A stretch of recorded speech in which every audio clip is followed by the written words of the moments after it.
জাপানের উত্তরের ইওয়াতে অঞ্চলে ভয়াবহ দাবানলের গ্রাসে পড়েছে প্রায় 2000 একর বনভূমি। টানা 4 দিনের প্রচেষ্টাতেও আগুন নিয়ন্ত্রণে আনা সম্ভব হয়নি। আগুনের লেলিহান শিখা ওতসুচি শহরের আবাসিক এলাকার সন্নিকটে পৌঁছে যাওয়ায় পরিস্থিতি মোকাবেলায় 3000-এর বেশি বাসিন্দাকে নিরাপদ আশ্রয়ে সরে যেতে নির্দেশ দিয়েছে স্থানীয় প্রশাসন। আগুন নিয়ন্ত্রণে বর্তমানে 1000-এর বেশি দমকল কর্মী দিনরাত কাজ করছেন। স্থানীয় বাহিনীর পাশাপাশি টোকিও সহ আরো 5টি অঞ্চল থেকে অভিজ্ঞ উদ্ধারকারী দল এই অভিযানে যোগ দিয়েছে। ভৌগোলিক অবস্থানের কারণে এলাকাগুলো দুর্গম হওয়ায় আগুন নেভাতে জাপানের সেলফ ডিফেন্স ফোর্সের হেলিকপ্টার থেকে পানি ছেটানো হচ্ছে।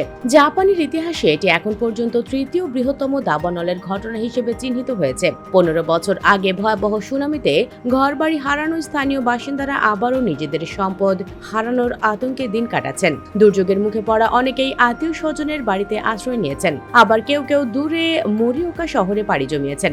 এখন পর্যন্ত বেশ কয়েকটি আবাসিক স্থাপনা আগুনের কারণে ক্ষতিগ্রস্ত হওয়ার খবর পাওয়া গেছে।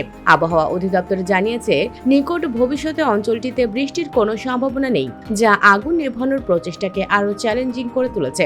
দমকল বাহিনীর আশঙ্কা, বাতাসের গতিবেগ যদি বৃদ্ধি পায় তবে উপকূলীয় এলাকাগুলোতে আগুনের বিস্তার ঠেকানো কঠিন হয়ে পড়বে। পরিস্থিতি নিয়ন্ত্রণে আনতে স্থানীয় প্রশাসন সর্বোচ্চ সতর্কতা অবলম্বন করছে।